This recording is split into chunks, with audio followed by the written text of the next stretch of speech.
Hi guys, this is Gino Mendoza and welcome to my podcast. I'm OFW from Dubai, United Arab Emirates. Please join me every week to discuss different stories of our kababayans OFW abroad. We talk about lifestyle, love, experiences, perseverance, and success. I hope we can inspire you with our stories. Hashtag Laban Lang Kabayan.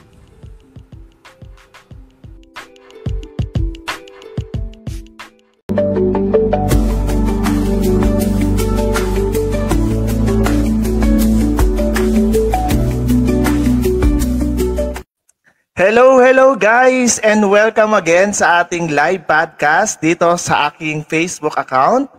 And again, meron na naman tayong nabudol na ating kaibigan para mag-guest dito sa ating podcast. So again guys, my name is Gino Mendoza and you can watch this live stream dito sa Facebook. And of course, i-upload ko din siya sa aking Spotify account. So, ayun. So, ngayon, pag-uusapan natin dito sa aking, actually, meron na tayong third episode ng ating live podcast or yung podcast natin. Ayan.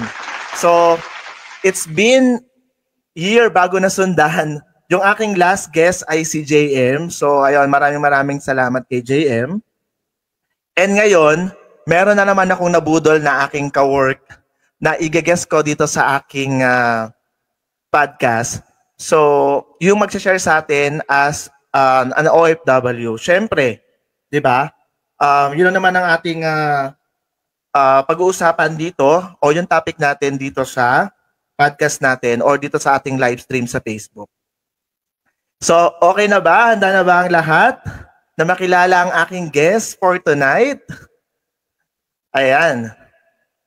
So, ayun. So, ipapakilala ko na sa inyo ang guest ko ngayong gabi. And I hope marami tayong matutunan o makilala natin siya.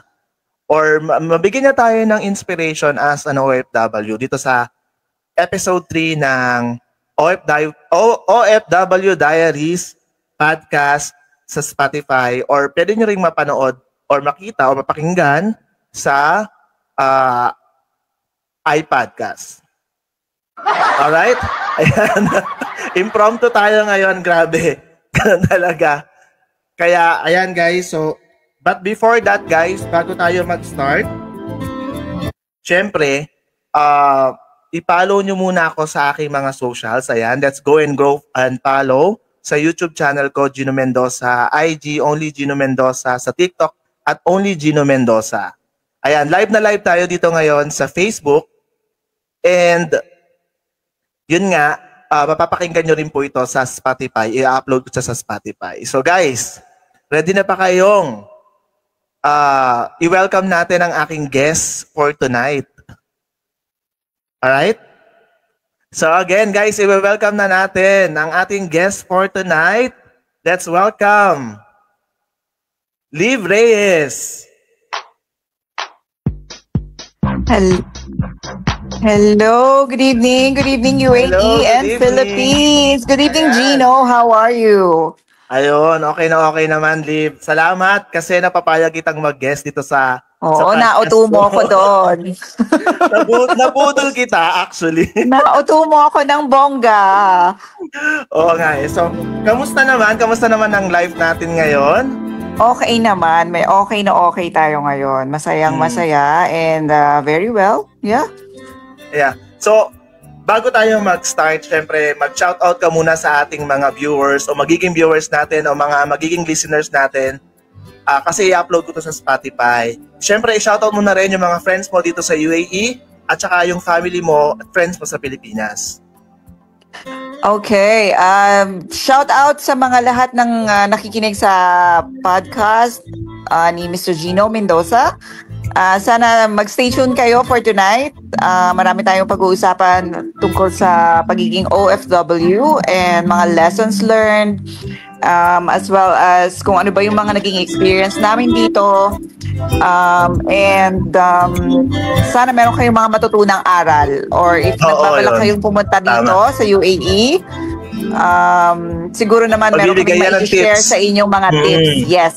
Yes. Yes, correct. And hello to my Alright. fam and to my kids. Sa Pilipinas. Sana makita nyo to. Anyways, Oo, nga. sikat ng nanay niyo. Wait. Hindi, ang question nga, saan ka nga pala uli sa Philippines, Liv? I'm from Bataan actually. I'm from Balanga, Bataan. Bataenya. From Luzon. Yan. Yes.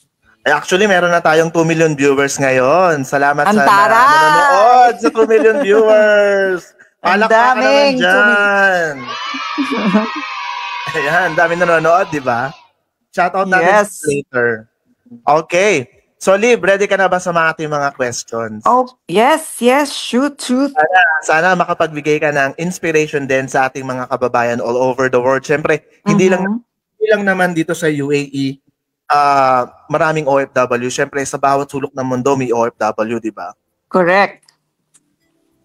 So, ayun. So, ang ating first question sa'yo, ready ka ba sa question number 1? Yes. Question number 1, parang Miss Universe yata to Question number 1, ayan. Makikita mo sa screen, lalabasin dyan. Okay. Okay, so Ready. question number 1. Just tell me some story about how you started being an OFW. Wait, ganito ang gagawin mo. Mula nung nasa Pilipinas ka, nag-a-apply ka, hanggang sa nakarating ka na.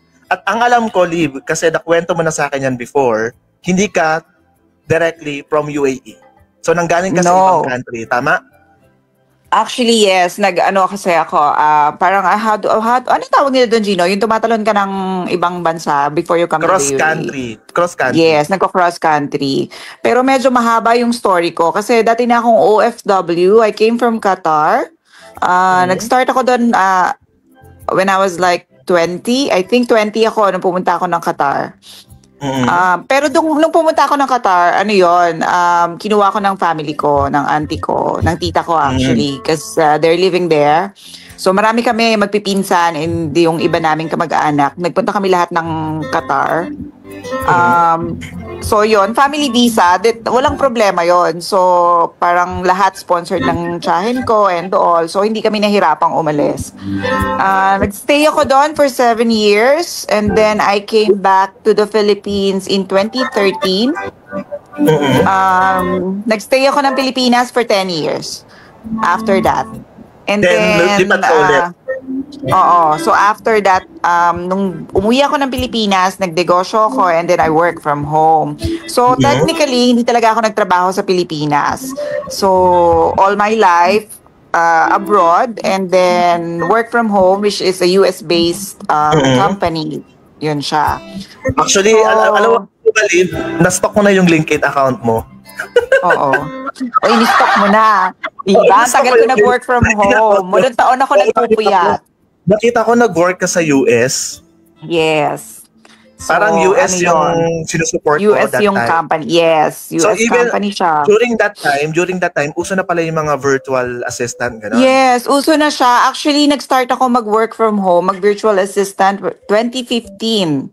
Imagine. So, ganun pa lang, way back then, uso na rin ang pagiging virtual assistant.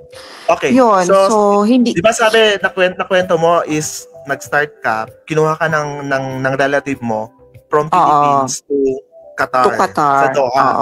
Okay. Yes. Ikaw lang ba yung nag-flight during that time? Or may Yes. kasama ka?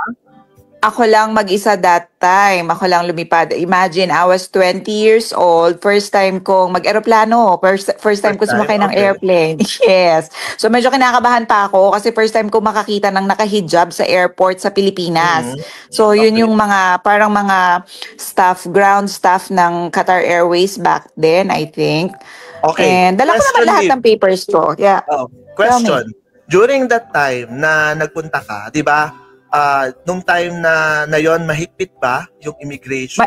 Actually, noong papunta ako ng Qatar, hindi pa siya mahigpit. Like yung tourist, kasi tourist lang din ang visa ko nung pumunta ako ng Qatar, hindi pa siya ganun kahigpit. Basta kompletong papers mo at may sponsor ka. Like ako, family sponsored. Hindi ako nahirapan. No questions asked. Pinakita ko lang yung documents ko. And then nakalis naman ako.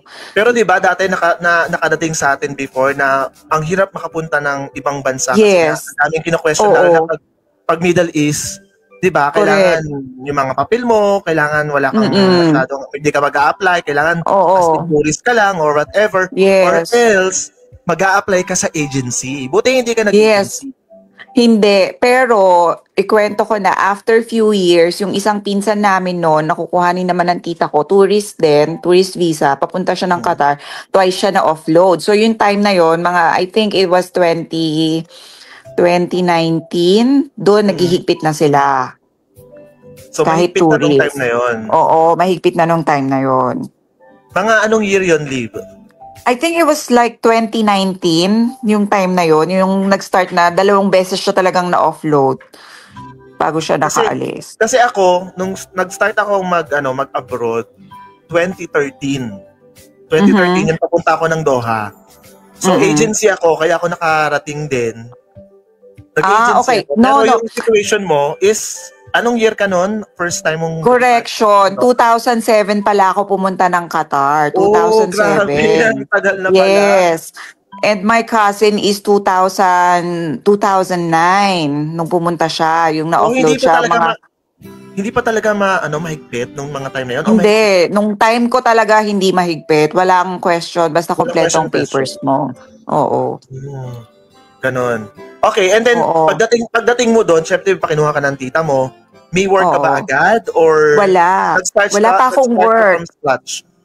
I started from scratch actually. So interview, nagpapasa pa ako ng resume noon, nagwo-walk-in pa ako sa malls. Ay, uso na yun? Uso na siya. Bit ko yung resume ko, yung kinukutsaka ng mga nag-i-interview. Na-experience ko yung lahat. So, bit ko yung resume ko, punta ako ng mall kasi gusto ng tita ko, sales lady daw ang masukin ko. Una. Pero, hindi naman yun ang naging line ko, thankfully. So, yan, nagpasa ako ng CV, tapos apply, recommendations, mga referrals, madami yan. Ina-attenan ko lahat. Pero, anong nakuha mong trabaho nung nasa Ang Doha? first job ko actually is ticketing agent sa agency. Agency. Okay. Oo, so ticketing agent ako for 2 months. 2 months lang. Di ba sabi mo 7 years ka sa Doha? Oo, 7 years. So, ilan yung naging work mo sa Doha? Actually, let me count. 4. Naka-4 na trabaho ako sa Doha. Pwede mo siyang sabihin yung kung ano yung work mo, pero wag mo na lang sabihin yung company. Oo, so nag-start ako, di ba, as ticketing agent for a couple of months. And then, lumipat ako. Isang travel agency yan. Oo, travel agency siya. Tapos, after nun, 2 months lang, Ano unang nangyari? Bakit ka lumipat? Ikwento mo, anong nangyari? Kasi ang baba ng sweldo. Parang I started noon as yung sa ticketing, sa agency noon, ticketing agents, parang 2.5 Qatari Riyals lang yung sweldo ko. Kasi 1:1 lang naman eh. So, ibig sabihin kung ilan yung ganun din. Oo, pareho lang ng UAE. Alam mo ba, nung nag-start ako sa Qatar, kung magkano sahod ko? Magkano? 1,400. Diba? Sabi ko sa'yo. Oo, ang offer sa akin nun is ganun lang, 2.5. Sabi pero ko, ikaw, hindi ako makakabuhay ng pamilya. May bahay ka na, kasi may tita ka. Oo, meron na kaming bahay. Sa food mo. Pero syempre, iba yung setup pag nandun ka, syempre nag-share ka rin naman, di ba? Hindi naman lahat. Oo, I share. Oo. Actually, nag-share ako sa bahay nun. Kumbaga, meron akong isang bed space dun sa bahay ng tita ko. Tapos, nagbabayad pa rin naman ako. Syempre, makikisama ka and all. Pero after few months, nag-move out na rin ako. Tapos, nag-bed space ako. Okay. Umalis ka dun sa tita mo?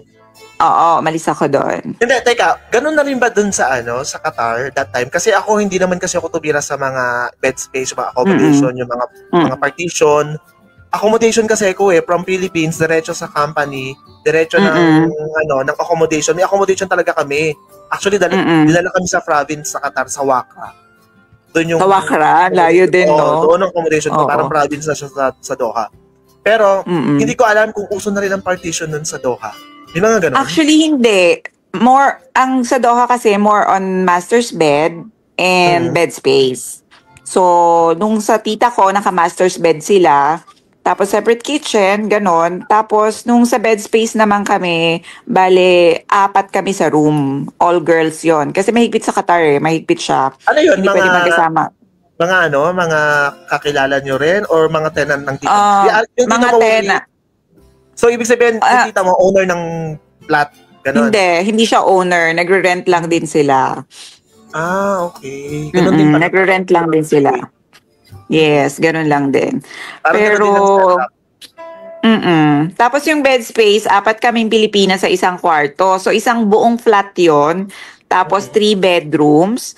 Tapos, syempre, agawan sa toilet, ganyan. Kasi ang dami yung tao dun sa isang flat. Oo, maliligo sa umaga. Yun, ganun siya. Pero na-enjoy ko naman kasi marami ako naging friends talaga sa mga naging flat ko doon. Okay, so, sabi mo nga, so, from travel agent, tumalon ka sa lumipat ibang ako na. company. Oo. Nalipat ako as secretary receptionist sa isang architecture firm. So, it's an Italian company. Oo. Yung una ko, parang yung pinakamatino kong, first na matino kong trabaho doon is yon secretary receptionist. Tapos yung pay, okay na. Yeah. Roughly, okay naman na. As starting, okay na siya. So, parang, ang sunod kong sahod noon is parang 4,000 reals for that. Pwede na. Yeah, oo, pwede na siya. But ang problem kasi dun sa company, dati kasi mahigpit ang visa sa Qatar, ang residence visa. Tapos may allocation lang for male and female, di ba? Alam mo yan. So, wala silang visa for female. So, ang tagal na. Ma-expired na yung tourist visa ko.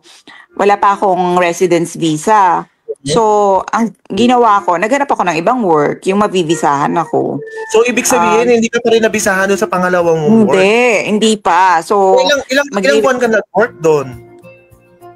Parang 5 months din ako nag-work sa kanila. So, parang Paano yung yun? 6 months ko. Paano yun? Paano naging 5 months kang nag-work sa kanila? Di ba ang visa lang naman? Pagka ganun is 1 month, 2 months? Ganun. Oo. Pero naka-tourist pa rin ako. Kaya nga, medyo risky siya that time. Kasi wala pa akong residence. Nag-ano ka? Nag-renew ka na nag-renew? Oo, nagre-renew ako. Di ba ang tourist doon? Ang tourist kasi sa Doha, di ba 6 months? 6 months renewable siya. Oo. Ano ba? Oo, 6 months renewable siya. So parang nakapag-renew pa ako ng 2 months after that. Which is okay lang. So yun, walang visa. Then, naghanap ako ng ibang work. Lumipat ulit ako. So naka 5 months ka lang doon? Oo, 5 months. Tapos walang visa. Sabi ko, hindi pwede. Magre-renew na naman ako. Nung time na yun, nakalipat ka na ng bahay? Oo, nakalipat na ako ng bahay. Lumipat na ako doon sa bed space ko, yes. Okay. Anong nangyari after? So, hanap ka ulit ng bagong work? Hanap ako ng bagong work. Tapos napasok ako, newly built up company. Korean company naman siya.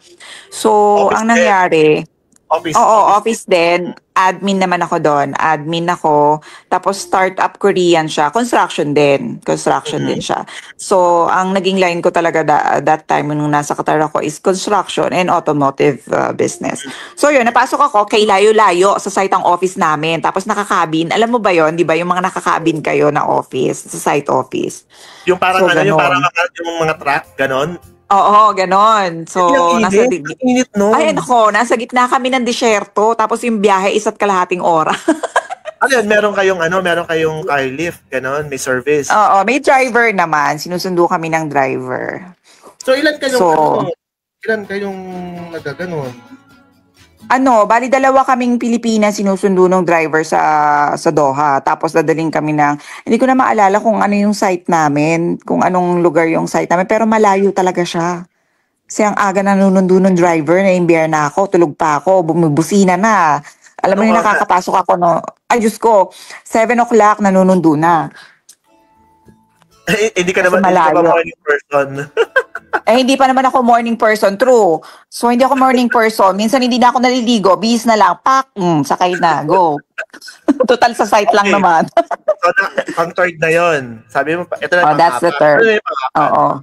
So, yung pang-apat ko is Mitsubishi.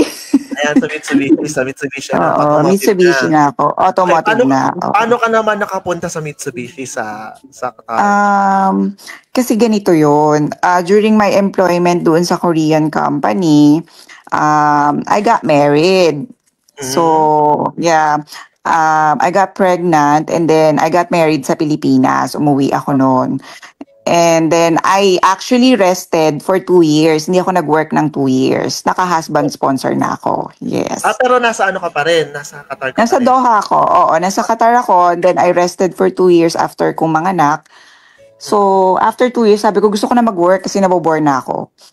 So, yun. Naka-husband sponsor na ako. Kasama mo yung anak mo noon that time? Oo, yung anak Or kong nasa- pangalawa. Yung panganay ko nasa Pinas, tapos yung pangalawa kasama ko sa Doha. Doon siya pinanganak. Paano yun? Ayun. Sino nag-aalaga ng anak mo that time? Nung nag-start Si mami ko. Mami ko yung nag-aalaga dun sa Pinas. Dito sa Doha, actually, kinuha ko yung yung isang pamangkin ko sa Pilipinas. Para magbantay. Para magbantay Oo, din. para magbantay dun sa ko. So, sponsored yun ng asawa ko. Tapos, yun, dinala namin siya dun sa Doha. Nag-work ako. Ilang taon ka nag-work doon sa Mitsubishi? That was 3 years, actually. 3 taon na ako sa Mitsubishi. Oo. Then ang work mo is sa after sales, sabi. After sales ako, yes. So, sobrang madugo ang after sales. After sales ako noon, 3 taon. Yes, sobrang dugo, grabe. Admin din ako noon, secretary ng service manager. So, at least nung time na alam mo na yung pasikot-sikot talaga ng proseso ng Yes. Pag may nagpapagawa ng sasakyan. Yes, so automotive business. Yes, kahit sales, pasok na din siya, pero mostly sa after sales talaga kami noon. So alam ko na rin kung paano Saan yung mga office sira nyo ng nun? kotse nyo. Ayan, ang office namin, industrial area. Since after sales Industrial kami. area? So, week 7 Oo, sa ano yun? Malapit alam sa mo may yung simbahan, yung industrial Catholic Church? Yes. Oo, Malapit malapit doon. Oo, industrial area. Pero alam mo, pag napunta ka ngayon ulit sa Qatar, ibang-iba na. Kasi yung Correct. area na yon, ang dami ng mga nakatayong mga building. Parang established Tsaka na sa establishment. Kung naaalala mo nung nasa Qatar ka, di ba wala naman halos gusto mag-work sa industrial area. Kasi Oo, nga industrial ngayon. siya. Oo. Tapos, Pero kami kasi, meron na nung Ansar, yung Ansar Gallery, yung pinaka-mall na sikat doon dati sa may industrial area. Pinaki nun, ang haba-haba niya, di ba malapit sa simbahan? Kasi ganun kami, after namin magsimba, pupunta kami doon, masaya na kami doon sa Ansar Gallery. tapos kakain kayo sa Ponderosa. Oo. Naalala ko yung Buffet. Oo. Oo, di So, ba? ayun. So, ganun pala Yes, yung siya. sa Qatar. So, yung nag-influence talaga sa'yo is yung tita mo. Oo, yung tita ko Pero, actually. Yung time ba yung nasa Pilipinas ka, may plano ka na ba talagang mag-OFW or mag-abroad? Or Actually, oo. plan na talaga? Plan ko talaga siya. Plan ko talagang umalis noon. Kasi, di ba, meron akong, yung firstborn ko, yung panganay ko, pagka kakatapos ko lang mag-aral noon. So, syempre, hindi mo naman iaasa yung lahat sa parents mo, di ba? So, kailangan ko talaga magtrabaho. And ayoko rin magtrabaho sa Pilipinas kung kaya ko naman sa abroad, di ba? So, Ano, yun, naglakas loob talaga ako. Hindi ka nag-work sa Pilipinas talaga? O Hindi talaga ako nag-work sa Pilipinas. Hindi. wala kang working experience talaga sa Pinas? Wala talaga. So, kung pagtatrabahuhin mo ako sa Pinas ngayon, parang hindi ko carry kasi wala talaga akong working experience sa Pilipinas. Okay. So, okay. So, yun, yung experience mo nung nag-start ka as an OFW. Ngayon naman, second question natin. Who influenced you to work abroad and how did you get here? Ayun, parang So, pag-usapan na ba natin ang UAE? Okay, go. Excited na ako. Ayan, sige. Ayan. Yes, medyo madugo yung pagpunta ko ng UAE. Maraming story. Pero, Okay. Teka, nag-cross country ka ng, di ba? Taiwan. Hindi, So, nasa nag-cross Qatar ka country muna. ako. Nag-cross Sa country Qatar ka. nung una, Okay. Oo. Punta ka ng Taiwan, from Taiwan. Pinas. Oo, from Pinas.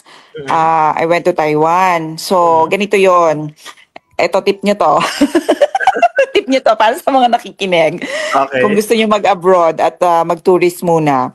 So, Teka ang lang, nangyari wait so, lang, wait lang, Liv. Kasi ako, from Middle East pa rin yung tinalunan ko. Nung time ko, okay. 2015. Oo. Kasi, hindi naman ako natakot noon na pumunta muna ng another Asian country or Hong Kong, Singapore, para lang makatalon uli papuntang UAE. Mhm. So, from Doha, actually, 1 hour and 45 minutes lang naman yung flight noon, talon lang ako ng UAE. Pakipagsapalaran na. Yeah. Ikaw, yung Which kwento mo, iba. Sige, pakinggan Oo, natin. kasi ang umuwi kwento ako mo. ng Pilipinas. So, unfortunately, kailangan ko umuwi ng Pilipinas noon kasi nagkasakit yung mami ko. And until she passed away. Actually, pag uwi ko from Doha noon, emergency yun. Tapos hindi na ako nakabalik ng Doha. Kasi nga, my mom passed away. So, mas pinili ko na lang muna magstay sa Pilipinas kasi ang dami ring naiwan ng mami ko nun na business na walang mag-aasikaso. Kaya nga ako nagstay doon ng 10 years kasi inaasikaso ko din yung mga naiwan niya. Wait, So, paano yun. yung mga ibang kapatid mo or mga ganon, Wala. Actually, kumbaga parang ako talaga yung, sa akin talaga Inaasahan. umaasa yung ako talaga yung inaasahan nila. Like kahit yung kuya ko, parang ako lagi yung decision maker sa family after nung wala na yung mami ko. Kahit daddy ko. Ilan ba kayo sa family? Ilan kayo magkakapatid? Dalawa lang kami. Dalawa so, lang. ikaw bunso. Ako ang bunso, oo. Okay, sige. Pakikinig na kami sa story mo nung pumunta ka na ng Taiwan. Ng UAE. Yan. So, ito na nga. So, pinaplano ko na matagal na sabi ko, gusto kong bumalik ng Dubai kasi napapagod na ako sa work from home dahil night shift nga siya. 8 taon yun night shift. So, hindi na siya healthy. So, lagi na ako nagkakasakit, lost weight, depressed, and all. Sabi ko, I wanna leave. Okay. Tapos, so, ang ginawa ko na, nag-book ako ng ticket to Taiwan. Pero, may kausap na ako na travel agent dito from Doha, yung travel agent ko actually. Okay. Hindi siya from Dubai. Why? Kasi mas mura yung visa nila from Qatar. Yung travel agency, mas mura yung visa kumpara dito sa Qatar, sa Dubai. So, doon ako kumuha ng visa sa Qatar. Pati flight ticket ko is from a Qatar agency. So, ayun na nga. So, ang ginawa ko, nag-book kami ng Taiwan. Kasama ko yung ex ko actually. And hinatid niya ako sa Taiwan. Dalawa kami. Kasi kung ako lang mag-isa, baka, although, I mean, traveler naman kami talaga. Pero, traveler naman kami talaga. Pwede naman ako magdiretso ng Dubai. Hindi ko ni-risk. Kasi sayang pag na-offload ako. Oo. Tapos, kasi pwede nangyari yun Way back anong year yun? Anong year yun? 2023 lang yon nung pumunta na ako dito sa Dubai. 2023. Oo, 2023. Recent lang, after pandemic? During pandemic? Hindi, after pandemic. Okay. And then Taiwan, Ayun. and then? So, Taiwan. So, from there, pagkalabas ko pa lang ng airport, sabi ko dun sa travel agent, I got out of the immigration, please process my visa. So, nung time pa lang, napalipad pa lang yung aeroplano ko, pinaprocess na nila yung visa ko. And then dumating ako ng Taiwan, syempre gala-gala muna, 3 days ako doon. And then on the third day, dumating na yung tourist visa ko to UAE. And then, sabay nun, nag-book na ako ng ticket. And then, ito yung madugo doon, ito yung masakit. Kasi, before I came to Dubai, may kausap ako na friend. Okay. So, yung friend ko, ang sabi niya sa akin, sige, dito ka muna tumuloy sa akin. Ganyan-ganyan. Ganyan-ganyan. Dito sa UAE na? Sa UAE na? Oo. Kaya nga malakas din yung loob pupunta ng UAE kasi alam ko may tutuluyan ako. Okay. If not, di ba, saan naman ako pupunta? I don't know anything about UAE. Nagpunta ako dito before, tourist lang from nung nasa Qatar ako. Pupunta ako dito dati para lang gumala, but not to work. So, ayun na nga.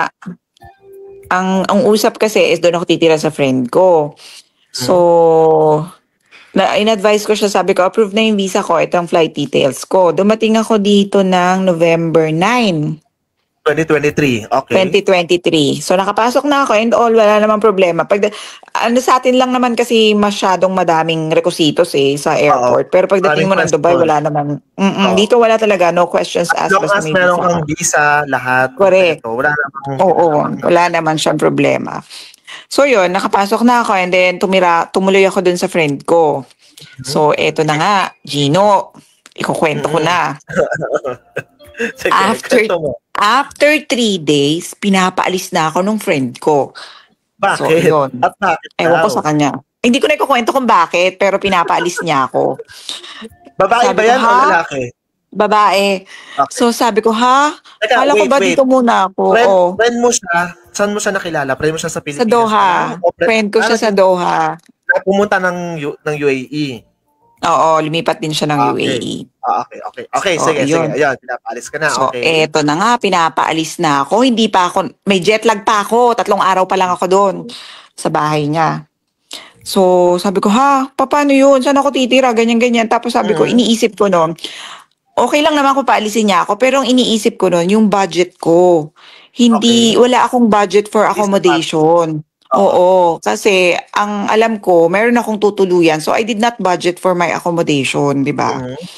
So, alam mo ba, papasok niya ng umaga, sumakay kami ng taxi, tapos naghanap kami ng partition.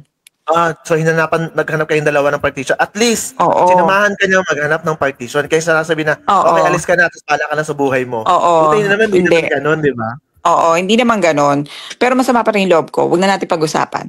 Go. Okay. Move on. And then? Move on. Okay na tayo. So yun, nakahanap ako ng partition sa Barsha, Al Barsha 1, malapit sa MOE. Pero bakit So, naman yun, ang layo? Ang layo naman.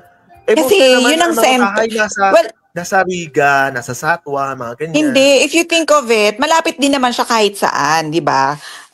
Kung ang ang a-applyan mo is around the area, and then malapit din siya sa metro. So, Sabagay. yun ang pinili kong location, di ba? Wait, saan ba yung lugar nung friend mo? Damac Hills. Damac Hills. So, palapit, way Oh, dito na ako nakatira ngayon sa, di ba nga, kakalipat ko lang dito sa Damac Hills. Alam mo na. Bumalik ka sa iyong base. Correct. Bumalik ako sa So, aking ayun. base. So, ayun. And then, naghanap kayo ng partition. Nakakuha ka naman ng Oo. partition. Oo, nakakuha naman ako ng partition. So, 14 yung partition dun sa isang flat. 14, imaginein mo yon. Tapos yung iba couples pa. Tapos 2 yung CR. So, sabi ko, shit. Hindi naman ako sanay makipag-sharing ng accommodation, syempre. Galing ka ng Pilipinas, may sarili kang bahay and all. Pero syempre, dahil masyado akong determined nun na mag-work talaga dito. So, okay lang.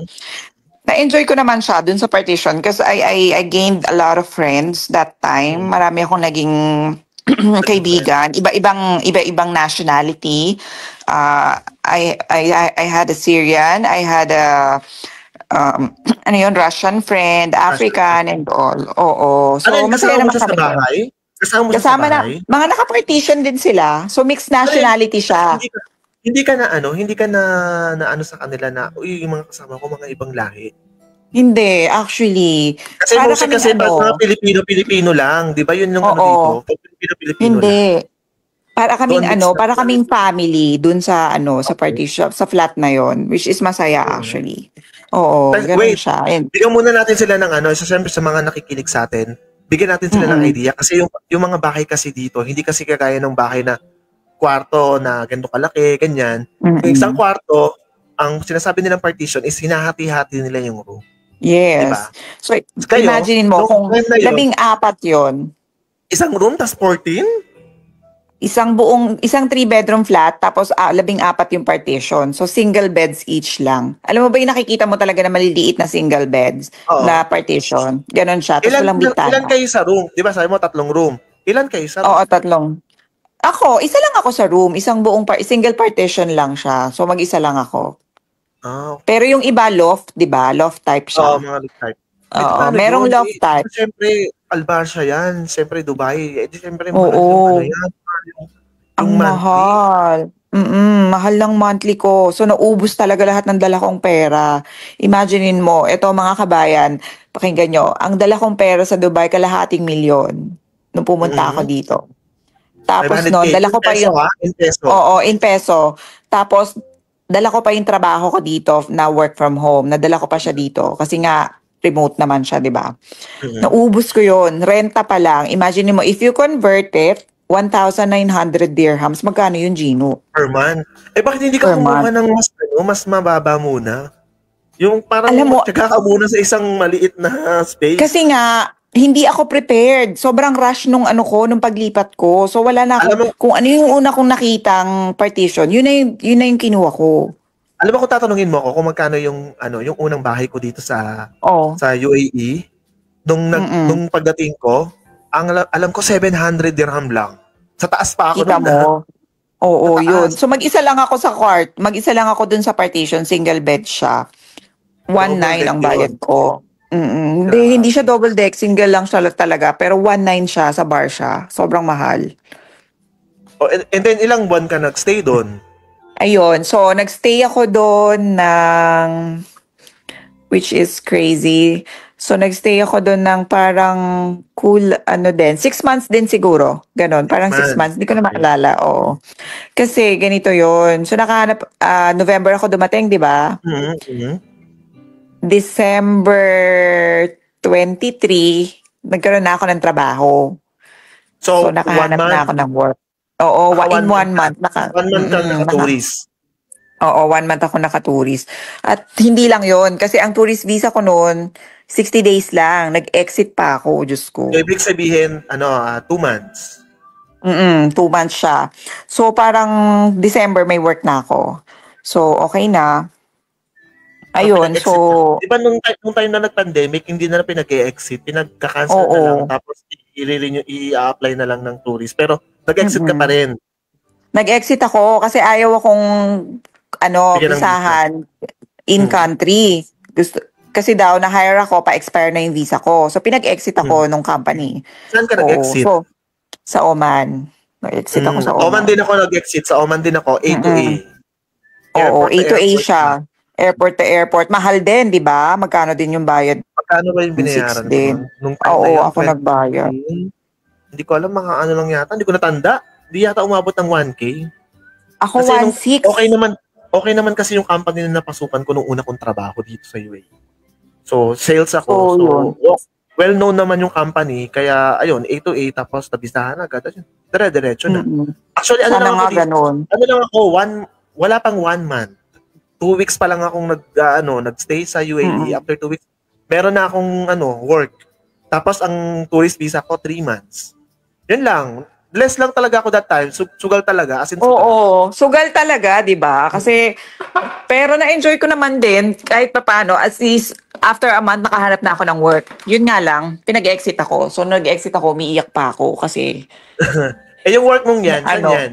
Bago ka pa napunta dun sa automotive uli, kung saan tayo nag-work. Sa sa Business Bay. Business Bay siya. Ano namang work mo doon? Ako doon, office manager ang position ko. So, as a start, malaki na yung sweldo nung first job ko, actually. Oo. Tapos yun nga, medyo na yung position, managerial position na. So, ginrab ko na. Kaso nga, yun, pinag-exit nila ako. Pero hindi ako nagtagal doon. Anong klaseng company siya? Ano siya? Cosmetics company. Okay. And then, anong nangyari? Ilang months ka lang nag-work sa kanila? Hoy, wala pang 1 buwan, no? Wala pang 1 buwan, kaka-exit ko. Ano ba yun? Oo. Kasi basta hindi kami magkasundo nung boss. Oo. Hindi kami magkasundo. Sabi ko nga sa'yo, ang hirap-hirap ng pinagdaanan ko dito bago ko napunta dyan sa automotive company na yan. Talagang pinagdasal ko yan ng bongga. Ayun, so umalis ako doon. Tapos, lumipat ako sa isang bagong company. So, medyo UNHW. UNHW yung aking boss na bago as a personal assistant naman. Okay. So, hindi ko na babanggitin. Bawal. Baka makulong tayo. Baka mademanda tayo. Bawal banggitin kasi nga UNHW. Okay. Yun. Baka mapanood nila to, Diyos ko. Okay. Hindi naman siguro. Oo. Okay, and then nag-work ka doon. Yung pangalawa na yan, ha? Pangalawa. Oo, pangalawang work ko na yun sa UAE. Tapos, eto na, syempre, sungit ng boss mo, ganyan. Mata pobre. Kasi nga, alam mo na, mayaman. So, ang nangyari, hindi ako pumasa ng probation.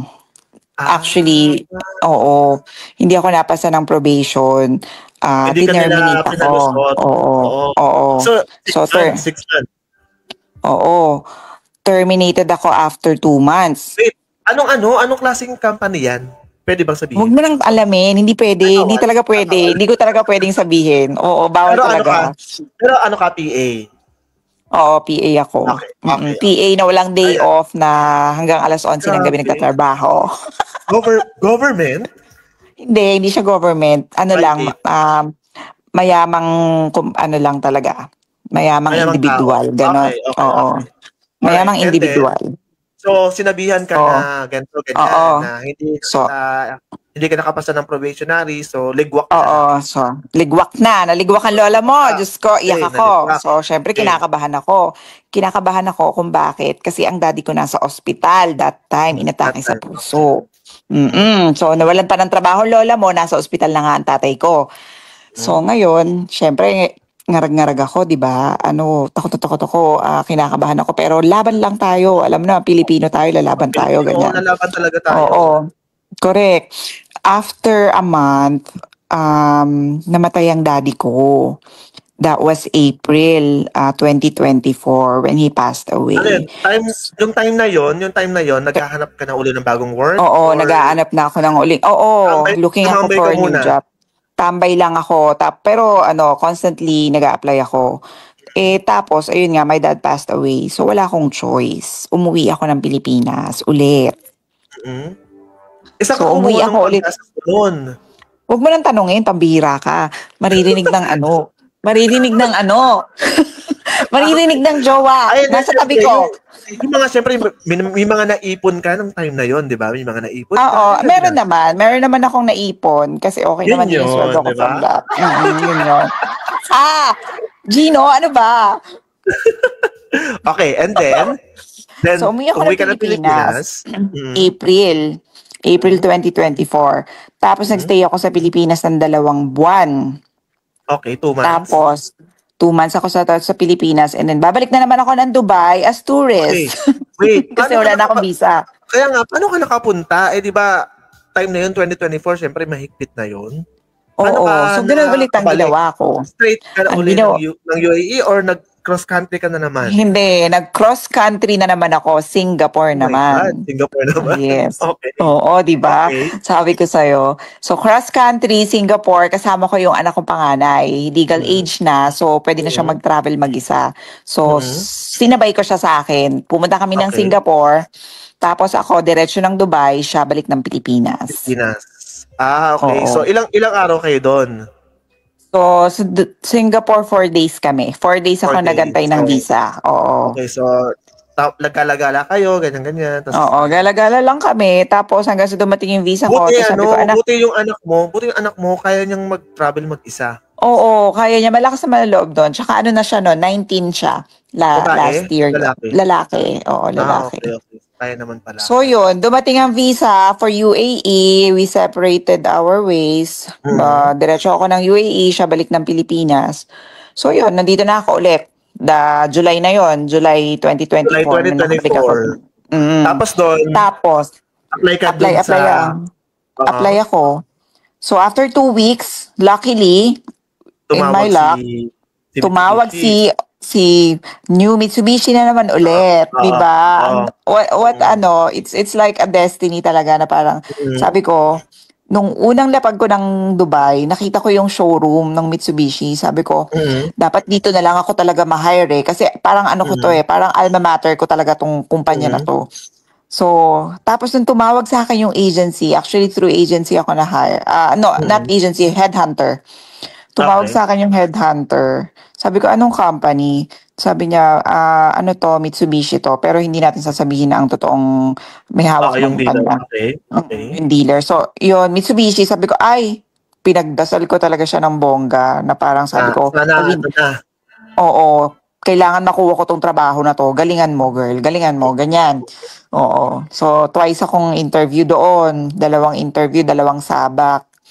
Yung second interview ko, ang sabi sa akin ng HR, you can go home. We will send you your job offer. Sabing ganon. Mabilis? Pangalawang interview. Oo. So, yun. Bigyan natin sila ng backstory kung bakit ka napunta. Bakit sila nangailangan uli ng PA. Kasi yung PA that time, nakabayan din, which is natanggap siya as a flight attendant. So, related pa rin doon sa pinuntahan mong unang kanto pinuntahan mo sa Qatar Airways. Diba? Parang ang ano ng ano. Ang galing Grabe, no? Target ko, ganyan, tapos pumunta rin doon. Ikaw talaga, parang ang ano talaga nung work sa'yo is doon ka talaga dinirect. Oo, Diba? dun talaga, 'di ba? From Qatar, yun na yung kumpanya ko, and then after nung nag-UAE naman ako, yun pa rin, 'di ba? Nakakatuwa napunta. lang. Doon pa So, rin ako ayun. napunta. So, work, ganyan. So, Yan, work. naman. So, Kaya enjoy tayo, ako dito ganyan. doon sa, yes. So, nakilala ko nga kayo, marami ako naging friends and all. Kaklose yung mga boss, ganyan. Maraming naging kaklose na mga managers and all. Na-enjoy ko talaga ang automotive business na pinasukan ko na yan. Which is, sobrang thankful ko dahil pinagdasal ko talaga siya na sana ito na, makuha ko na siya. Nagtagal naman. Awa ng Diyos, tumagal na. Yes. Oo. So, okay. So, move on tayo sa ating third question. Yes. Okay, nabigyan na natin sila kanina ng kaunting pahapyaw dun sa question number 3. Actually, ang question number 3 is, in terms of house and accommodation, do you have any struggle? Diba sabi mo nga kanina, from there, ang grabe, iba talaga yung mga bahay dito sa UAE. Oo, iba talaga. Sa Dubai, iba yung rate ng bahay sa Dubai kaysa kung saan ako nakatira ngayon. Although mahal talaga siya. Although tumataas na rin yung bayad dito sa Sharjah ng mga house.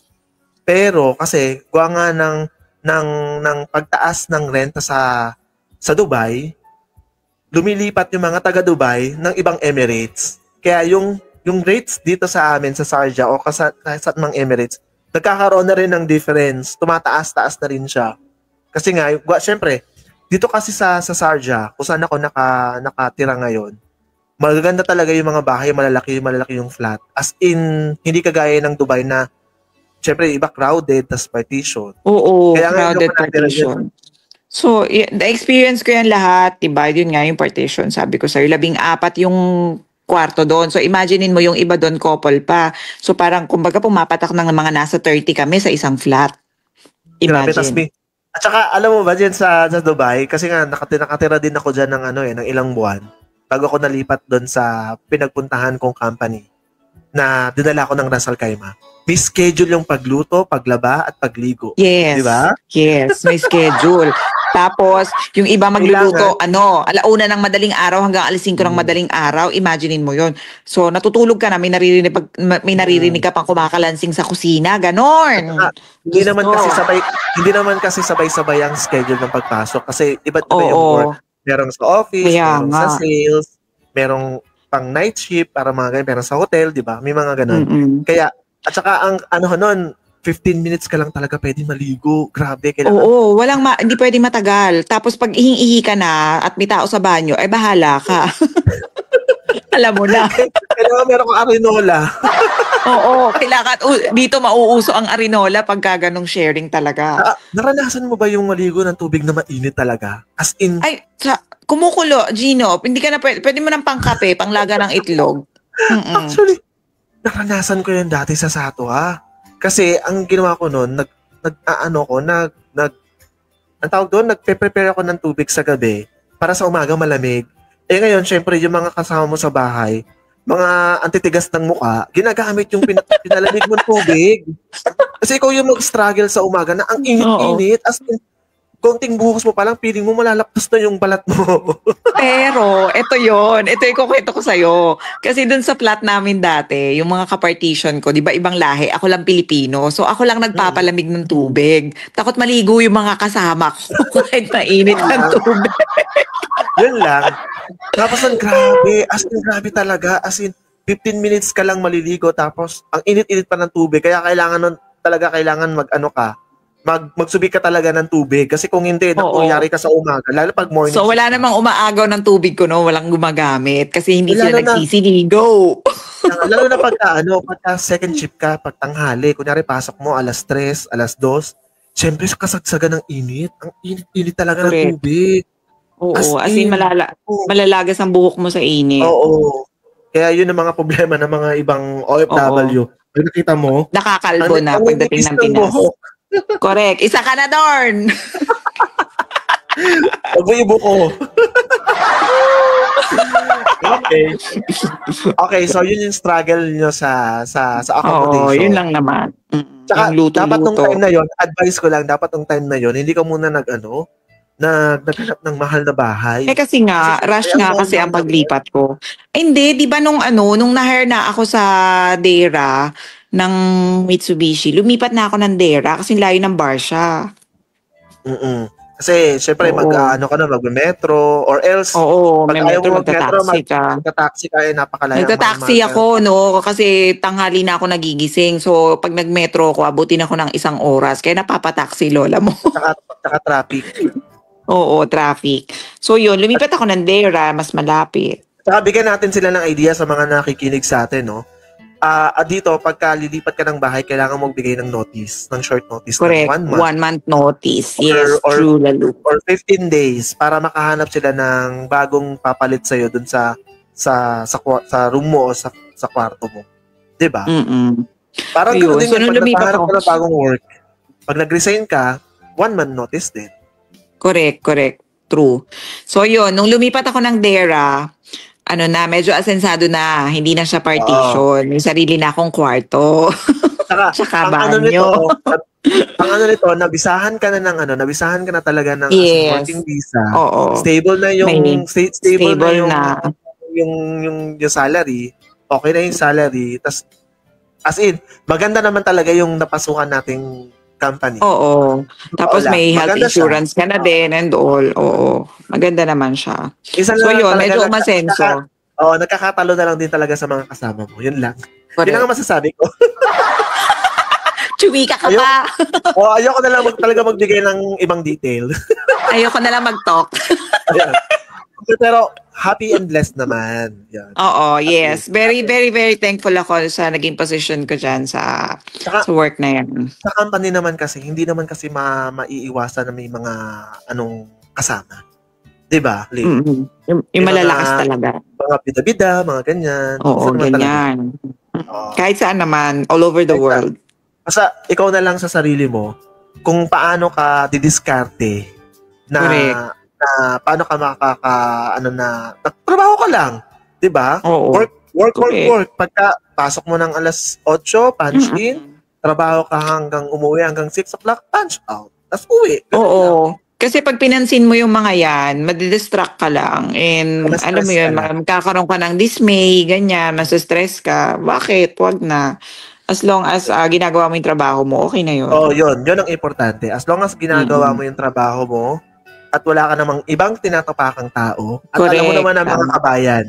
Ang mga kabayan, kahit nagreklamo ka na, ginagawa mo pa rin. Di ba?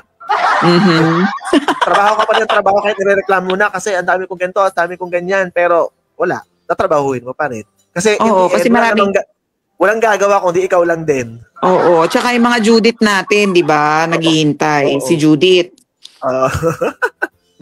So ayun, so proceed tayo sa question number, pang-5 na ba to? Pang-4? Pang-5. Ayan. What changed in your life when you started working abroad as an OFW? Ayan, Liv, ito. Medyo magandang question to. Paano nag-change yung life mo? Oo. Actually, guys, nung nasa Pilipinas ako, struggling nga ako sa health ko, di ba? Health-wise, I was really struggling kasi diabetic ako and all. So, nandyan yung nade-depress ka, ganyan. Parang 3 months, hindi ako lumalabas ng kwarto sa Pilipinas. Sabi ko, I needed change. I needed a change of environment. Kailangan ko ng mas matinding motivation to go on with life. So, sabi ko, punta ako ng Dubai. So, ang nag-change talaga dito sa akin is, yan, unang-una, yung health ko. Right now, I can consider myself as a very healthy individual. So, nagkaroon ako ng time para sa sarili ko, nagkaroon ako ng motivation to work on myself, ganyan. So, alam mo na, di ba, nag-gym na nga ako for almost a year now. So, na-prioritize ko yung sarili ko nung pumunta ako dito ng Dubai. At tsaka time management lang din, di ba, Liv? Oo, time management and routine actually. So, healthy living, healthy eating and all, yan yung number 1 na naging change sa akin. And second, i-add ko na lang din, alam mo, pinapagalitan ako niyan. Gino, mag-exercise ka. Oo, kasi alam mo na. pareho tayo, yung age natin, umaano na, hindi na tayo papata, di ba? Correct. Diba? So, tapos di ba nga ang trabaho ko noon, puyatan. So sabi ko, this needs to change. Kailangan mabago to. And ayoko naman magtrabaho sa Pilipinas kasi nga ang liit ng sweldo, di ba? So 3 yung binubuhay kong anak, hindi kakayanin. So I have no choice kundi, ito yung pinakamadaling puntahan sa mga Pinoy. Middle East talaga yung pinakamadaling puntahan na bansa. Di ba? Ang hirap mag-apply sa Canada, ang hirap mag-apply sa US, ang hirap sa Europe. Middle East, kahit papano, mas madali pa rin siya kumpara mo sa iba, di ba? At saka basta skilled worker ka. Diba? Oo, yes. And may experience ka and all. So, yun. Number 1 yan, yung health ko. And second, yung ano din, siguro, it's a good change of environment for me. Na-expose ako ulit sa corporate world, which is yun naman talaga ang passion ko for the longest time, na mag-work as a corporate executive. Gusto ko kasi yan yung nagiging, in action ka. For the longest time, 8 years kasi work from home lang ako, nasa bahay ako. So parang na-bored na din ako, di ba? Na hindi ko na na-experience yung... Di ba pag nag-work tayo sa corporate, hindi nag-i-stack yung knowledge? Yes, marami ka talagang matututunan. Yes, connections mo, dumadaming connections mo, dumadaming knowledge mo, yung exposure mo dumadami din. So nagbi-build yung nagbi-build yung career mo pag nasa corporate world ka talaga. So yun. And then, sorry. syempre, nabanggit mo nga kanina, di ba sabi mo nga kanina is, meron kang 3 kids. So, Oo, I have 3 kids. So, yung life, kasi nasusuportahan mo yung yun yan. So, yun yung sinasabi ko. Number 3 is yung income pa rin naman, syempre. Kahit papano naman dito sa UAE, kung i-compare mo sa Pilipinas, mas malaki talaga yung kinikita natin dito. Hindi ko naman inaano na, mas meron naman siyang, mas may height naman siya compared sa Pilipinas na sweldo natin, di ba? So, nakakabuhay naman siya ng pamilya, in short. Ganyan. So, gaya ko, 3, tapos single mother pa ako. So, hindi kakayanin kung ano lang yung tatrabahuhin ko. So, kailangan talaga ma-employ ako sa... As long as naman nasusuportahan mo yung mga needs nila, wala namang problema doon. Yes. Oo. And then malalaki na rin naman kasi, malalaki na yung mga anak ko. So, okay nang iwan. Pero nung bata-bata pa, hindi ko talaga maiwan. Pero ngayon, malalaki na sila. So, nag-decide na talaga ako na, pwede na siguro ulit na umalis. At saka, importante, napapasok mo rin sila sa magandang school, di ba? Yes. Yeah. Nasusupport ko yung school nila, yung mga kailangan nila. And constantly, nag-uusap naman kami ng mga anak ko everyday at least, checking on them. Saka, so, yun. At saka, di ba, Lib, additional na lang din, di ba, syempre nag-work tayo, abroad, malayo tayo sa family natin. Yun lang naman ang yung malayo lang tayo sa family. Pero at least, ngayon, ang dami ng mga iba't ibang mga source para makausap sila, di ba? Hindi katulad dati. Oo, telepono lang talaga. Telepono, call, text. Prepaid cards, ngayon. Yung di ba yung nauso pa nga dati yung mga panahon ng mga tito-tita natin, yung voice tape, cassette tape na cassette recordings. Pero ngayon, because of the technology, di ba? Because of technology, pwede ka na mag-video call. Hindi na siya ganun kahirap yung communication. Kasi nung nasa Qatar ako, telepono lang phone call lang talaga. Hindi mo makikita. Hindi pa rin usong messenger noon. Nung time mo? Ay, grabe ka. Oo, wala pang yung messenger noon. Sabi ko sa'yo, para kang At least ako naabutan ko naman yung Skype. Para mo naman sinasabing tanda ko na. Ikaw nagsabi na hindi ako. Oo na, sige, ikaw na ang 20 years old. At saka di ba? At saka sa pagtatrabaho naman natin sa abroad or pagiging isang OFW, minsan, pwede naman nating mabili yung mga luho natin, di ba? Oo, actually, di ba? At least, yung tinatawag natin, nakakaluwag-luwag na tayo sa buhay. Oo, at least, kahit paminsan-minsan mag-unwind, bilhin mo yung gusto mo. Deserve and mo then, yan. makakain mo yung deserve mo yan, bagong sweldo ka, di ba? Sweldo ka, kumain ka na masarap, kahit once a month, di ba? Kasi, syempre, hindi naman lahat pati nakakakuha ng magandang sahod. Siyempre, kailangan muna natin mag-start sa mababa and then unti-unti tataas tayo. Diba? Correct. Ano? O di ba nga, from 2.5 yung nasweldo ko nung unang-una ako nag-OFW. So, kung tutuusin, 16 years na akong nagtatrabaho as a Overseas OFW. Filipino. So, oo, tumaas naman siya kahit papano. And then, kumbaga, mas comfortable na siya kumpara noon. Kasi nakakatira na tayo sa magandang bahay. Komportable. Correct. Yes. Nakakabili na tayo ng bagong model ng iPhone, di ba? Correct advice. Oo. Nakakapag-online shopping. Correct. Ayan yung mga nakikita ko sa iyo eh. Hoy! Huwag mo lang i-booking. Di ba? Hindi sa totoo lang kasi pinaghirapan naman natin. So deserve naman natin na makabili ng mga bagong mga gamit para sa sarili natin. Di ba, Lid? Yes. Oo, deserve naman natin talaga. Kasi, kumbaga, gigising tayo sa umaga. Ang full day kasi natin, umiikot lang sa trabaho. 'Di ba? Tapos uuwi ka. Kumbaga, yung routine natin, pahinga lang tayo talaga, weekend lang, 'di ba? So, deserve mo naman talaga na kahit papano. Pero sa tulong ng mga kaibigan, syempre, 'di ba? Sometimes may mga happenings din. Oo, 'di ba? Alam mo yan. naman tayo mga Pinoy, mahilig gumala. Yun yung isang masarap dito. Marami kang pwedeng gawin sa Dubai. As in, napaka-open, ano niya.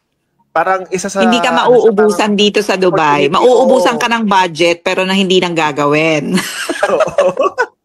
Ang daming mga leisure park, ang daming mga beaches na pwede mo puntahan. Ang daming bar, open siya, pwede ka mag-bar. So, depende yan sa lifestyle mo kung paano mo siya gagawin. Di ba, Lee? Yes, pero na lang talaga ang kulang. Ganon. Oo, yun. So, yun naman. So, okay. Next question natin. Ito. What are your never forgotten experiences being an OFW? Ayan, marami yan. Ano yung mga hindi mo marami makakalimutan talaga. na experience? Sige, Ayan, bigay hindi ko ka, tapos ako magbibigay din ako. So, number 1 yan, yung nag-exit ako. Kasi, it was very hard for me. Kasi hindi ko naranasan yung exit na yan before nung nasa Doha ako. Kasi nga, I have a family there. So, dito, kumbaga, tutuusin, mag-isa lang talaga ako, on my own. So, nung nag-exit ako, imaginein mo, 5:00 pa lang ng madaling araw, on the way na ako sa airport. Alam mo ba kung anong oras ako nakauwi nung A2A ko? 5:00 rin ako ng madaling araw, the next day nakauwi ng bahay. So nasa taxi talaga ako. Kasi nga kailangan hintayin yung kailangan mo mag-stay yung correct. Tapos delay pa yung flight. So nasa taxi ako, pauwi na ako ng bahay. Umiiyak talaga ako sa taxi. Sabi ko, ano ba tong pinasok ko? Bakit ganito? Bakit ang hirap-hirap? Pero nasa airport ka lang. Oo, nasa airport ka lang the whole time. So from 5 a.m. to 5 a.m. the next day, doon pa lang ako nakauwi. And ano yung food mo? Yung food ko doon sa airport, bumibili ako.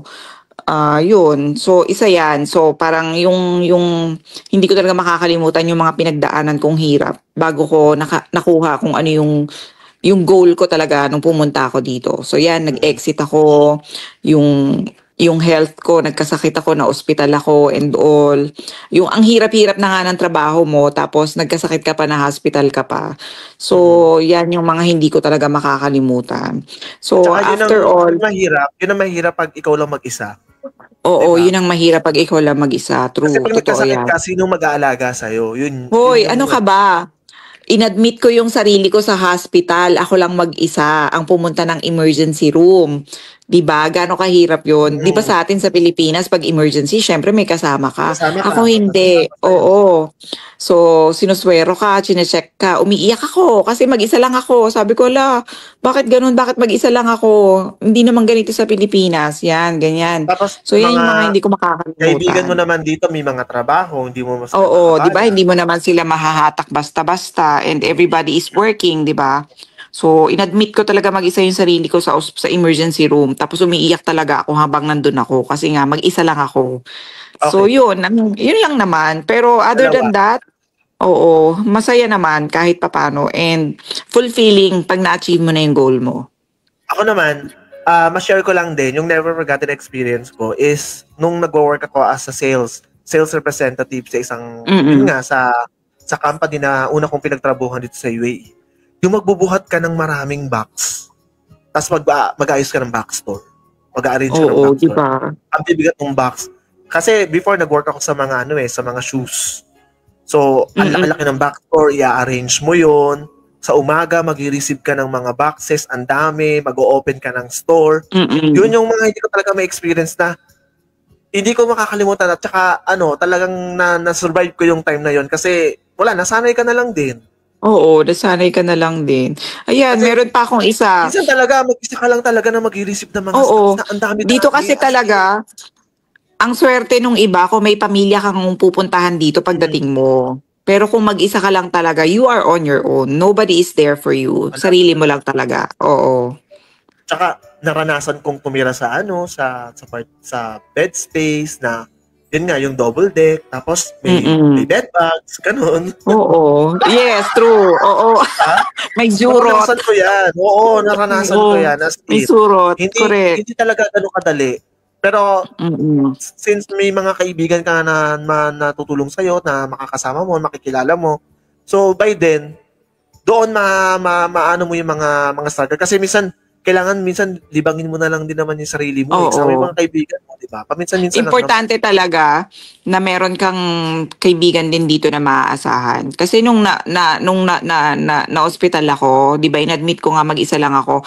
Ang tumulong sa akin, ang nagdala ng mga gamit ko sa hospital, yung kasama ko sa partition na na naging friend ko na din. Sila lang yung nandun, dalawa sila. So parang kung wala kang kaibigan, mahirap. Mag-isa ka lang talaga. Makakatulong yan sa'yo, di ba? Ngayon, nauuso na yung, di ba, yung mental health. Di ba? Importante rin yan na kailangan importante talaga na meron kang totoo yan. Importante talaga na meron kang kaibigan dito na, alam mo yun, na pagka down na down ka talaga. Makakausap mo. Basta ang mahalaga is meron kang makakausap every time na may kinikimkim ka, malalabas mo, ganun. Oo, kasi malayo tayo, di ba? Kasi hindi minsan hindi available yung family mo. Hindi naman one hug away ang family natin dito. So, importante na meron kang kaibigan na, alam mo yun, nandyan para sa'yo.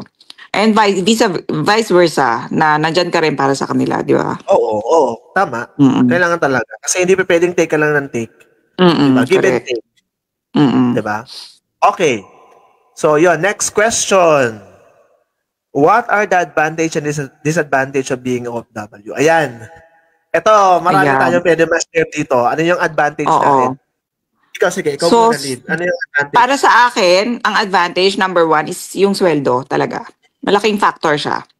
Kasi kung iisipin mo, kung sa Pilipinas ako nagtrabaho, 3 yung anak ko, hindi ko masusurvive. Hindi ko yung kinikita ko dito sa Pilipinas para ma-survive yung 3 anak ko. So, kahit pa paano, as I'm saying, nakakabuhay naman ang pamilya yung kinikita natin dito kumpara sa Pilipinas. Number 1 yan.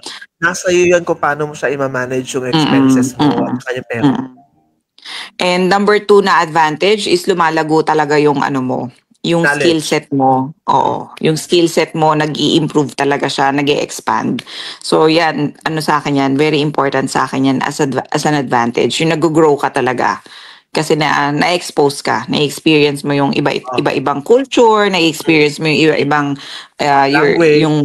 iba-ibang language, you're in a multinational world, kumbaga, diba? So marami kang matututunan sa kanila and may matututunan din sila sa iyo. Isa yan sa mga advantages. Now, for the disadvantage, ang disadvantage is syempre yung malayo tayo, 'di ba? Hindi natin basta-basta mayayakap yung mga anak natin, hindi natin basta-basta mayayakap yung mga nanay at tatay natin. Like me, my parents passed away na hindi ko sila nakita before that happened. So yan, ang disadvantage. Disadvantage also is fully na no one has your back here abroad. Yan. So, ikaw lang talaga mag-isa. So, kailangan mo talagang i-build yung sarili mo, tatagan mo, lagi kang may backup on your own.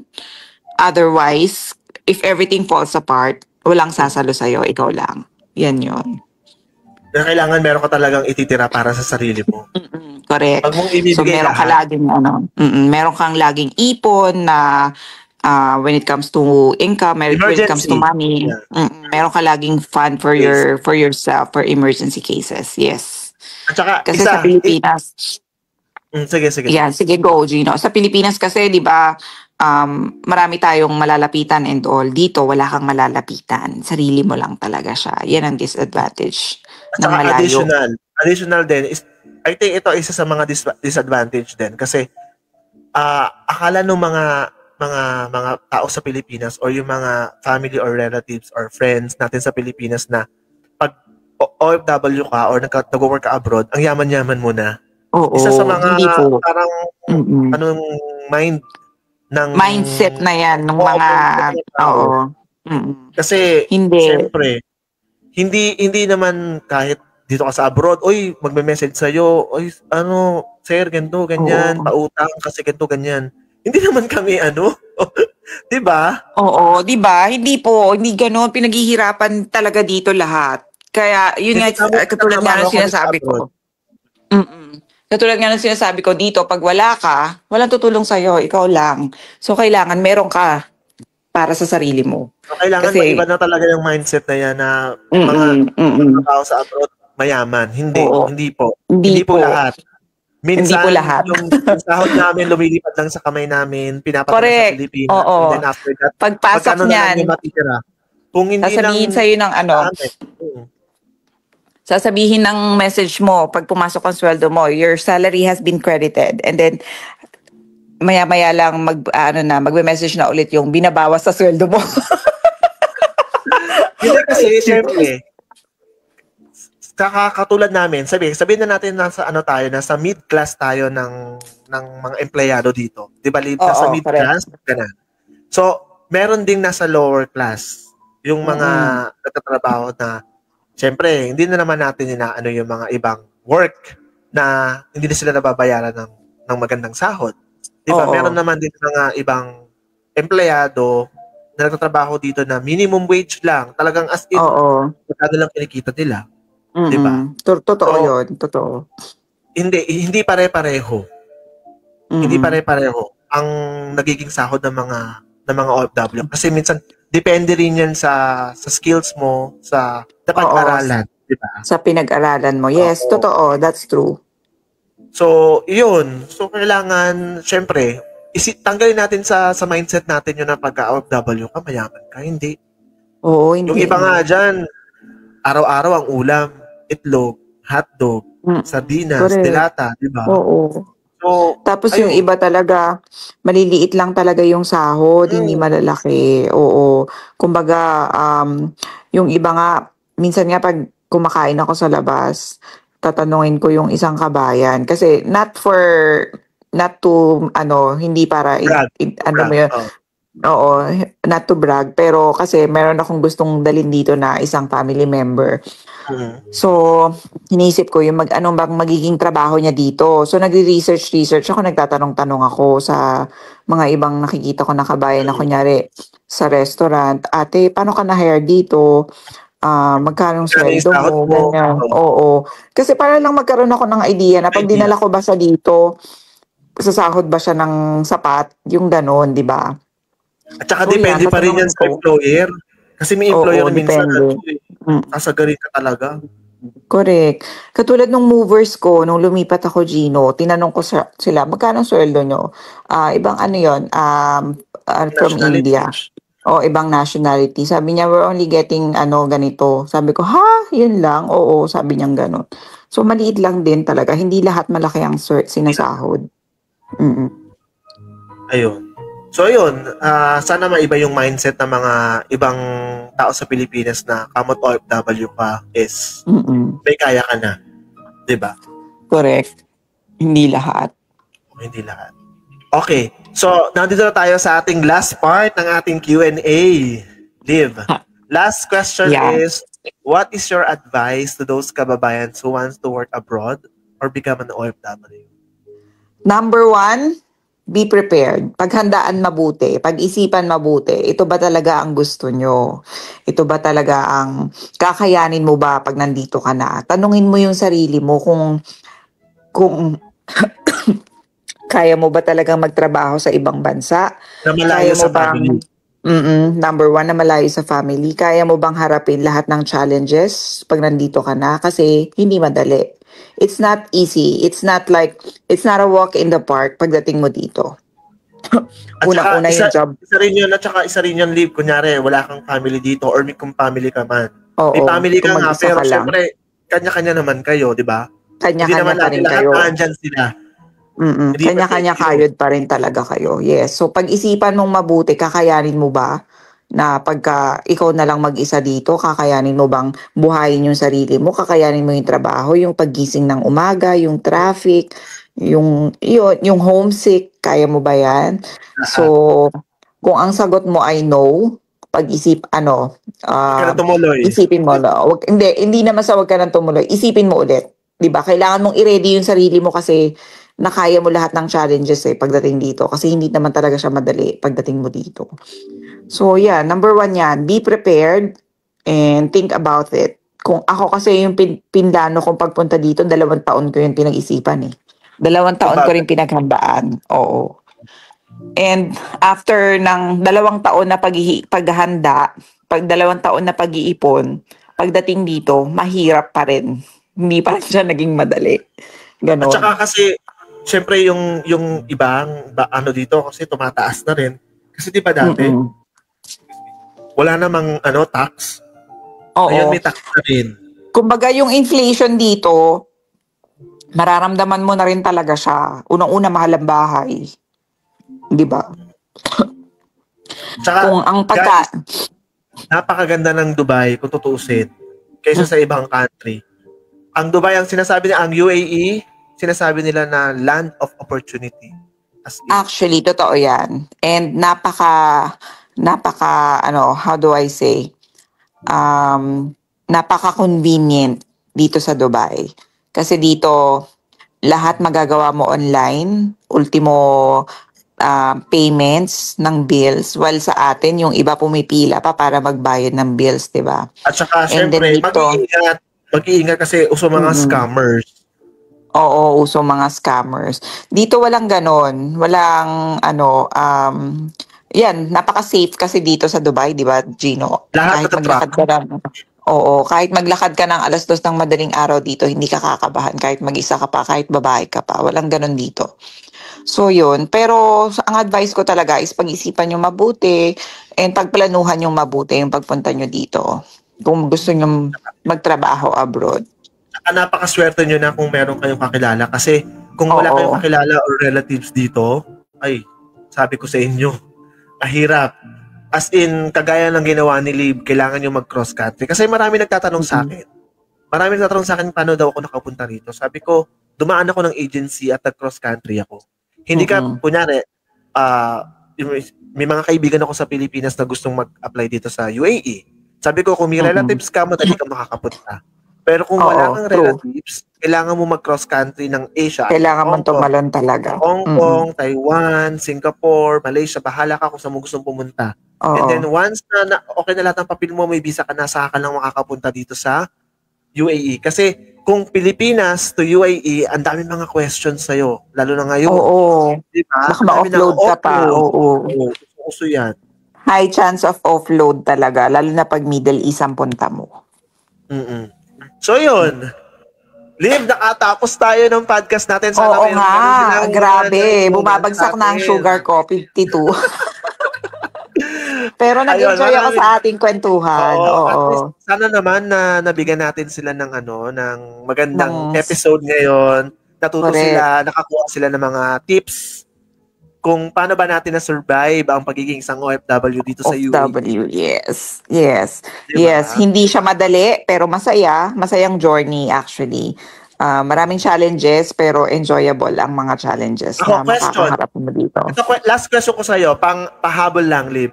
Encourage mo ba ang mga kids mo o yung mga anak mo na mag-OFW din or magtrabaho din abroad? Actually, yes. Sabi ko sa mga anak ko, pagkatapos nyong mag-aral, you have to leave the Philippines. Kailangan nyong umalis kayo ng Pilipinas. Okay? Oo, umalis kayo ng Pilipinas. Oo, pinapaalis ko talaga sila. Grabe ka. Hindi talaga ako Kahit papayag na naman, magtrabaho kung sila sa umalis kayo ng Pilipinas, Pilipinas. mag-work kayo abroad. Oo, mag-work kayo abroad. After nyo ng after nyo makagraduate, mag-work kayo abroad. I'm not gonna allow you to work in the Philippines. Ha? Ganon. Hoy, shoutout natin si JM. Shoutout kay JM Namuko nanonood sa atin ngayon. Thank you so much for Nanonood daw si watching. Hello, JM. Ayan. Meron ako nabudol si Lib. Third episode na to. Actually, naka 1 hour din tayo, Lib, ha? Salamat talaga. Salamat. So, ayun. Salamat din. Bago natin i-end itong ating live stream at saka ating live podcast, mag-promote ka muna ng yung socials, Lib. Facebook mo, Okay. Instagram. Yes, my Instagram, guys, you'll see I'm a travel blogger as well. So you will see all my travels there and travel advices. Please follow me at Anli Ventures. Isa lang po ang social media ko, yun lang. And then I'm also on what do you call that, Gino? Yung parang Twitter. Yung X. Oo, yeah. Nasa X din ako at Anli Ventures, and on TikTok, I'm also Anli Ventures. Isa lang po ang handle ko, so para madali yung hanapin. Alright. So, ayun guys, follow nyo rin po ako sa aking socials. Let's grow and follow my YouTube channel, Gino Mendoza. Ayan, magiging active na uli ako. And then sa IG at Only Gino Mendoza, TikTok at Only Gino Mendoza. Ayun. Maraming salamat, Liv. Liv, nag-enjoy ako talaga. Sana maulit. Nag-enjoy din ako, yes. Sana meron silang natutunan sa kakulitan natin tonight, yeah? Hindi sa experience, syempre, di ba? Yes. At least, being an OFW, kasi iba talaga. Kasi hindi naman natin masasabi kung hindi naman tayo mag-i-stay talaga dito. Hindi natin masasabi, baka mag-ship tayo ng ibang country, tapos maging permanent residency tayo doon. Diba? Oo nga, sana nga. Oo. At sana sa susunod nating podcast, Liv, kasama na natin yung ating isang friend dyan. Si Maika. Oo. Sino kaya yun? Si Maika. Oo. Correct. Mas masaya yun, no? Oo. Tapos gagawa tayo ng ibang topic na, di ba nagbabalak tayo mag-podcast na pag-uusapan natin yung mga current events na nangyayari sa Oo, yan. Oo nga, kailangan ituloy na natin yun. Ano ba? Mas marami na akong time ngayon. Wala na kaming clock in, clock out sa bagong kumpanya. Sorry. Ayan, may bago na siyang company actually. And then, ayun. So, we're happy sa'yo, Liv. Good luck sa iyong new journey, sa inyong bagong company. Insurance company yan, di ba? Yes. So, ayun. So, makikita pa rin tayo. Bibisitahin ka namin dyan sa iyong bagong house. Magpa-housewarming ka, ha? Oo, tapos na. Pwede na kayong pumunta anytime soon. Nakapaglinis ka na, nakapag-set up ka na lahat. Tapos na ang pagod. So, ready na para tumanggap ng bisita at sa bagong work. Yan. Ayun. So, ayun, Liv. Maraming salamat. And thank you din, Gino. Thank you. Salamat sa oras, ha? Salamat at nagpaabala ka sa akin. Oo, nabudol mo ako. Oo, sige. Okay, thank you so much, Liv. Okay. Thank you. Good night. Bye. Alright, so ayun guys, maraming salamat sa pag-tune in at nakiview sa aking live stream or live podcast dito sa Facebook. And see you again next week. Sana meron na naman tayong mabudol na ating bagong kaibigan or katrabaho na mag-guest dito sa ating live podcast. And abangan nyo to sa Spotify and iPodcast sa Apple Store. Ayun, maraming salamat and see you again to our next live. Thank you and salute.